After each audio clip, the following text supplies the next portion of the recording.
this pimp game, ho. I'm red leather, this cocaine, I'm Rick James, ho. I'm bill dropping Miss Pac-Man, this pill popping ass, ho. I'm popping. Hey guys, welcome back. Really glad you guys came back. The last time you guys saw me, it was about 3 months ago. I remember I was pulling my Thunderbird inside my friend's yard. It did sit there for 3 weeks, and we did actually sign for a house. We have a house now, as you can see. I know I didn't show the moving process like I said I was. The reason why I didn't is because I just felt like this channel should strictly be about cars. Things kind of changed a bit. So the rust. Most of you pros probably was thinking when I got the car, that's a lot of rust. You're right, it was. It wasn't a tremendous amount. It could have been a lot worse, but it is a lot of rust.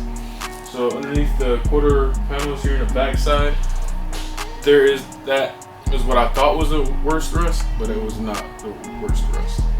The worst rust, as I'll show you here in a bit, is actually these fender wells. What I could find so far. Right now we're prepping the car to take out the engine, and this is the update on how it's running. It was running pretty well, except that idling. Well, let me phrase that.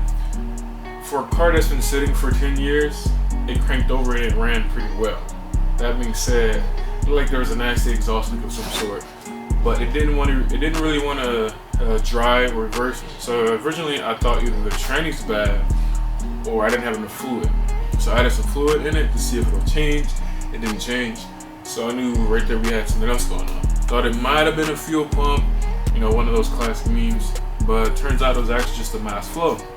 I just got a pressure kit to see which one it was before I spent, you know, the money on the fuel pump. The pressure stuff was like 15 bucks. But actually a good friend of mine, my uncle on my wife's side, he saw this issue before and he knew it was just a mass flow. And I actually have some video of what the car was doing before. I got the fuel pump going.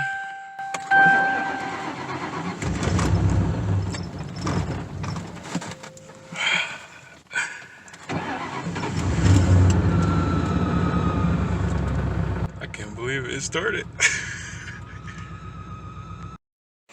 Alright, so my luck with cars is fucking unreal. I bought this car for 500 bucks, right? It didn't crank over, it didn't do it. Replaced the battery, replaced the fluids, replaced this piece. Cost me $33 from the Junkyard. It's a MAF airflow sensor, right? If y'all watched my snap before, y'all know that shit ran like shit. I'm finna show y'all something crazy, bro.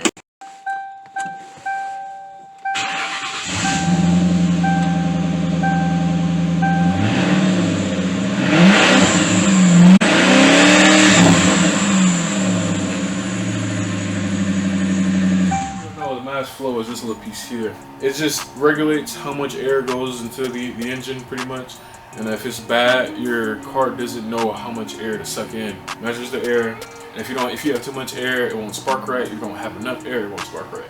If you leave it like that for too long, it'll permanently damage your engine. That being said, today's goal is to get the engine bay completely prepped so we could take it out. So I'm not sure if I want to do an engine swap. I'm going to check and see if this one's good. It has 180,000 miles on it, so I want to check and see to make sure this one's good before I start doing any modifications to it. We're pretty much at the point where we can almost lift it. I haven't gone underneath the car and unhooked the tranny or anything like that. I'm going to probably do once we get the engine out, if everything goes well. We got all the hoses off, the manifold and stuff like that. So today's going to be one of those days where we just work on trying to get it out. I can try to keep you guys posted, try to have like a video so they can record us how we're doing it and maybe have a speed lapse of some sort. But that's where I'm at so far. And I hope you stay around and see the actual rest in this bad boy.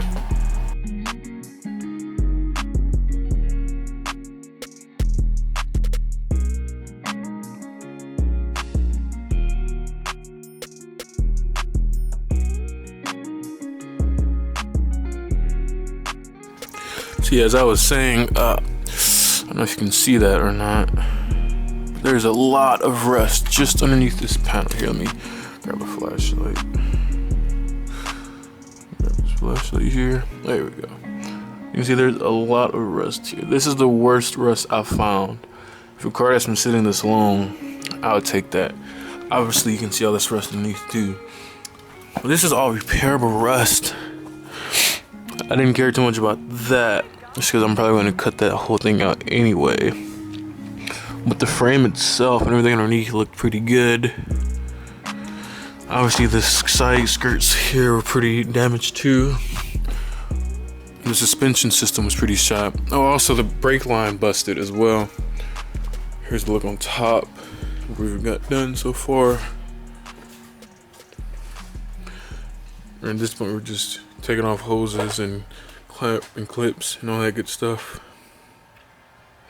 There's a lot of rust in here as well, which is one of the reasons why we're taking out the engine.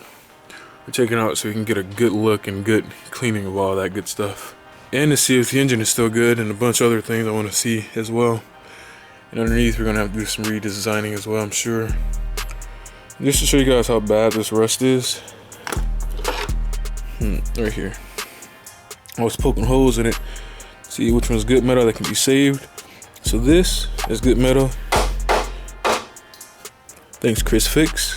Then down here,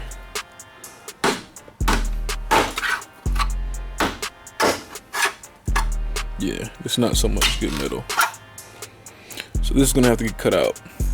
When I say I'm not quite sure how we're gonna do this, once we get everything we need, like the grinder bit we need, because we don't have a grinder actually, and we need a welder as well. And like I said, I'm an amateur.